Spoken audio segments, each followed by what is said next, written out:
Hello guys, and welcome back to a new video. Today I will mispronounce stuff, and I've decided that that's my thing on YouTube. I mispronounce things. The word that I'm mispronouncing today is Vilma Naturprodukter. Naturprodukter.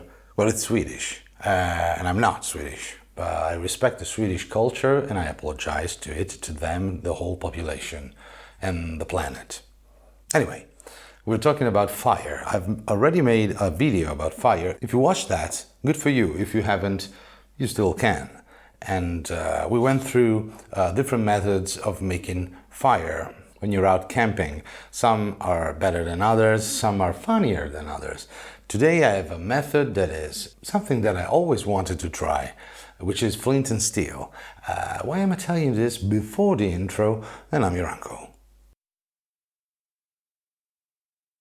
Eldon, which means tinderbox, by Vilma, which means Vilma, is what I bought.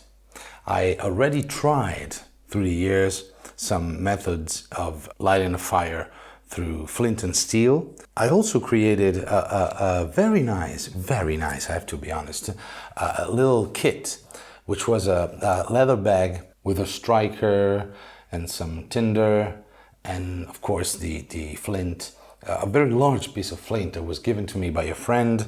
The friend is still here, I love him, but the bag is gone. What was inside of it is gone. Everything was lost on the mountain. If you come across a beautiful Peruvian, I guess, leather bag, handmade leather bag, with lots of flint and stuff in it, it's mine. Return it, please. Anyway, I saw this was available online and I said, I have to try it because it looks like a very good starter kit. And it is. First, the box is beautiful, but that's easy to make a beautiful box. And there's a dog barking and I'm recording, so I will wait for the dog to stop barking.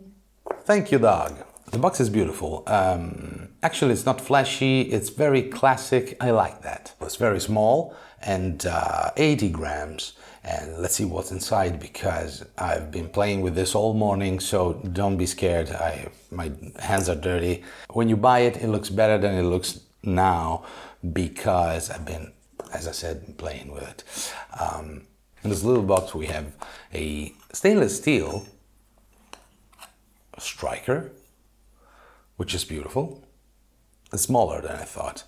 Some that you find on the internet are way larger. Actually, they go around your knuckle, but that's too big to me.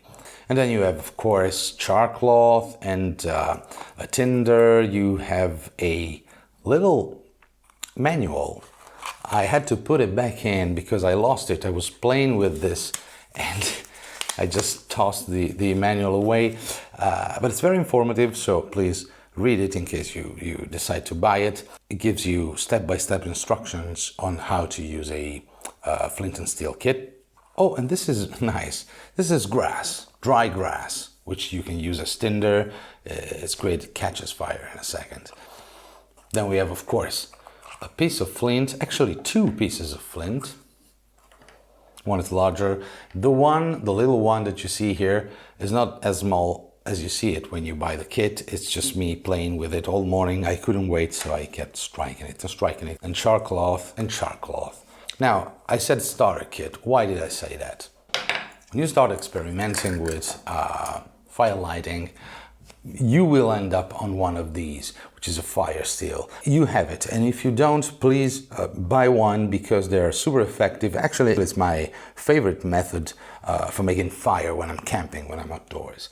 It'll always give you great sparks, a shower of sparks, and it's really easy to use it. But it's even easier to light a fire, of course, with what?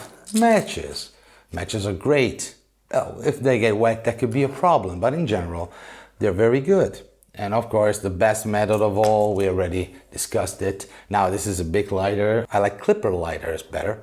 Why use a flint and steel kit? Well, because it's fun. It's probably one of the oldest methods.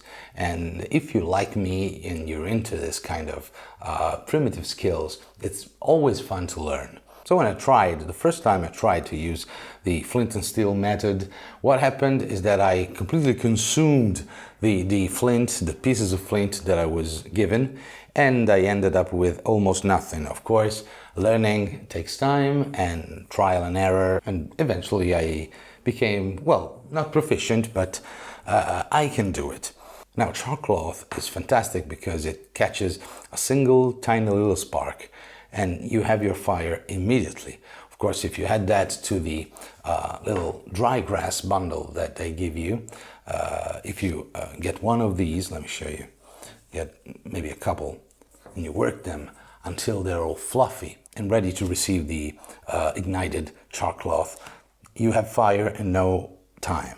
Now, I'm not saying that you have to make this your primary way of making a fire when you're camping, when you're having a barbecue, because it takes time, it takes practice, but it's fun to experiment. All you have to remember is this: put some chalk-cloth on your flint, get your striker, and hit like this, perpendicular to the flint.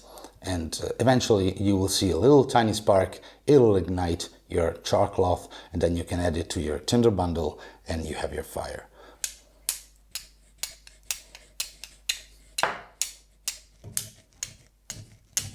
There we go. It took me a few seconds and it's already burning. You add this to your tinder and you have your fire. Now, will it become my new way of making fire? No, I will have it with me in my backpack. You can be sure of that, because it's very fun. Still, the best way to me is the fire still, because if chalk-cloth gets wet, you cannot use it. If your flint gets broken or it simply doesn't have the right edge, the right acute edge, it gets very hard to get a spark from it. The fire still, on the other hand, is intended and built to be easy to use and 100% of the times effective. But it's less fun. Come on. This is the Eldon by Vilma. It's a beautiful starter kit to which you can add your own pieces of kit or replace some. The striker is very effective. I really like the shape of it, as you can tell by my hands, which have been dirty since early in the morning. I've been playing with it all day. I even cut some stuff with the flint because it's kind of sharp right here. Anyway, it's a very good and not too pricey starter kit. So check it out because it's real fun. And one more thing, the box it comes in, it's very tight. I'm thinking it's watertight, but in general, this kind of kit is very sensitive to humidity, to water. So if you put it in a plastic bag, a sealed plastic bag, that could be a very good idea. Anyway, it's a great box. It's a great little starter kit. I'm so happy I bought it, and I'll keep playing with it when I'm done with this video. The Eldon Flint and Steel Kit. I really like it. I paid for it, I guess, not even 30 euros, which is very good for the box and all the accessories you get. Let me know what you think of it if you have one of these or if you made one on your own. Even better, I want to know about it. Let me know what you think of the video, of course. Comment, subscribe if you like.